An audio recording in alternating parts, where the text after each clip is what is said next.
episode kali ini kita akan membahas tentang rheumatoid arthritis, yaitu sebuah kondisi autoimun yang menyerang persendian yang mengakibatkan rasa nyeri, kekakuan, dan pembengkakan. Dalam podcast kali ini kita akan ditemani oleh 3 tamu istimewa kita untuk membantu kita mengupas tentang rheumatoid arthritis lebih dalam. Yang pertama ada perawat Rahmat, seorang praktisi di universitas swasta yang akan membantu kita untuk membahas secara medis tentang rheumatoid arthritis. Selamat datang perawat Rahmat.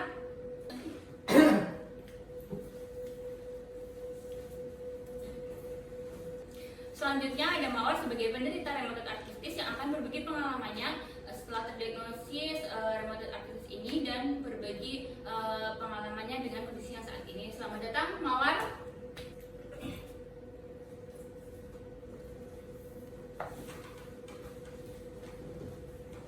Yang terakhir ada Farah, seorang ahli gizi yang akan memberikan saran dan tips untuk penderita rheumatoid arthritis ini, baik untuk nutrisi atau makanan yang dihindari. Selamat datang Farah.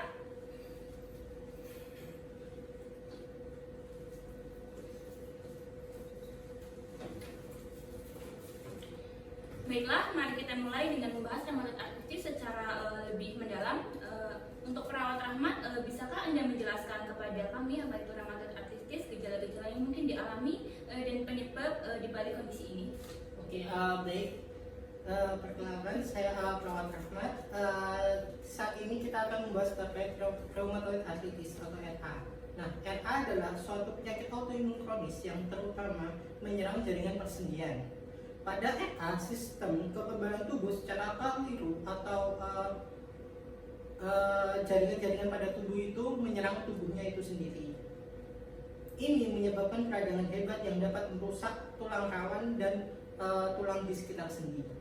Gejala rheumatoid arthritis terdapat peradangan sendi disertai dengan bengkak, gejala cenderung simetris, artinya tubuh terkena bagian sisi kanan, maka tidak terlalu lama dalam waktu dekatnya itu juga akan sisi kirinya juga terjadi rheumatoid arthritis. Setelah itu ada kekakuan sendi yang parah, kelelahan, kehilangan nafsu makan, dan demam ringan.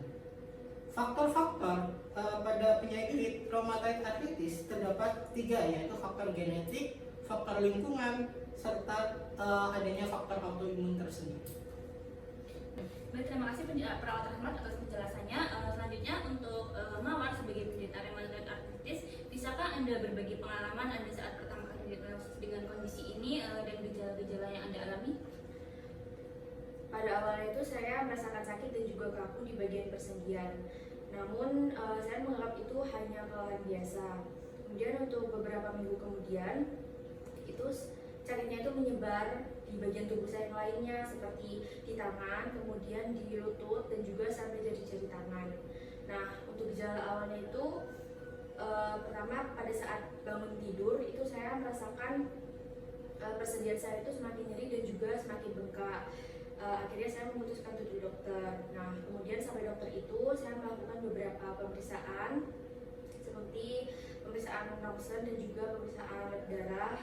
Nah, kemudian akhirnya dokter menyampaikan hasilnya. Dokter mendiagnosis saya dengan penyakit rheumatoid arthritis.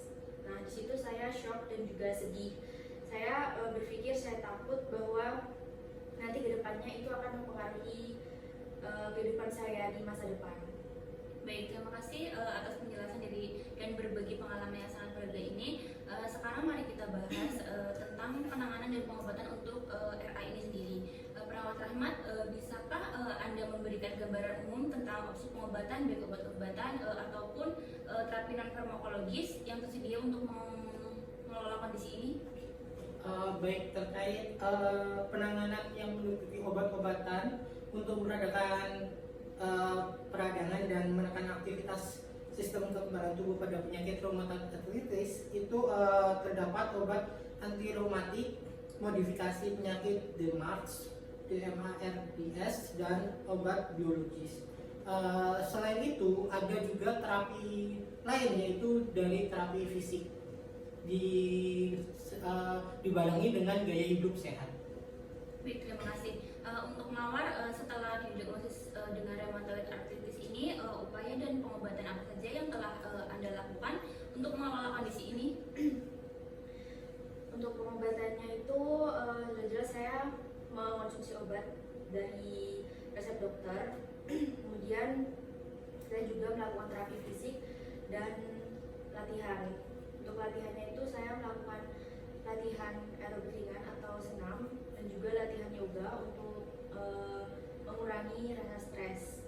Untuk makanannya sendiri saya disuruh oleh dokter itu mengonsumsi makanan yang bernutrisi, dan juga dari dokter saya direkomendasikan untuk mengonsumsi vitamin D dan juga omega 3. Baik, terima kasih. Untuk Farah sebagai ahli gizi, apakah ada tips dan saran mengenai pola makan yang baik untuk penderita RA ini, nutrisi yang dibutuhkan atau ada makanan yang dihindari? Oke, baik. Untuk makanan yang disarankan untuk penderita rheumatoid arthritis ini, kalau bisa itu mengonsumsi makanan yang mengandung atau yang bersifat antiinflamasi. Contohnya itu ikan banyak lemak sehatnya kayak salmon, tuna, makarel. Terus itu konsumsi buah-buahan, biji-bijian, kacang-kacangan, dan juga kalau misalnya mau minum minuman herbal itu bisa dari jahe, kunyit kayak gitu. Dan juga mengkonsumsi makanan yang kayak antioksidan. Nah, untuk makanan yang harus dihindari itu ada dari daging olahan, habis itu makanan yang tinggi lemak jenuh, tinggi gula, sama tinggi garam itu kalau bisa dikurangin. Dan juga hindari alkohol dan merokok.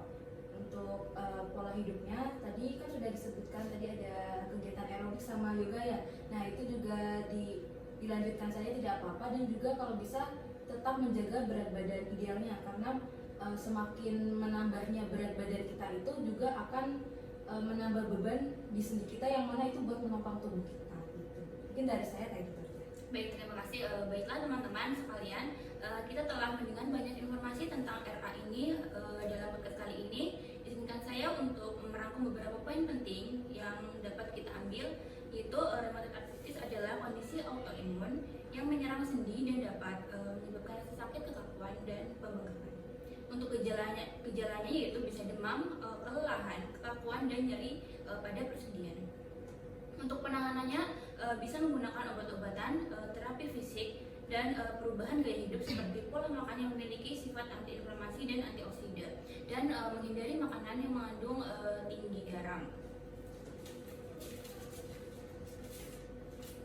Demikian rangkuman dari diskusi kita hari ini tentang rheumatoid arthritis. Saya ingin mengucapkan terima kasih kepada tamu-tamu kita yang sangat luar biasa, Perawat Rahmat, Mawar, dan Farah, atas penjelasan dan berbagi pengalaman yang sangat berharga ini. Semoga informasi yang kita bahas dalam podcast kali ini dapat membantu meningkatkan kesadaran dalam pemahaman masyarakat tentang rheumatoid arthritis ini, serta memberikan harapan bagi para penderita dan keluarga para penderita penyakit rheumatoid arthritis. Sampai jumpa di podcast kami berikutnya. Tetap semangat dan sehat selalu. Terima kasih.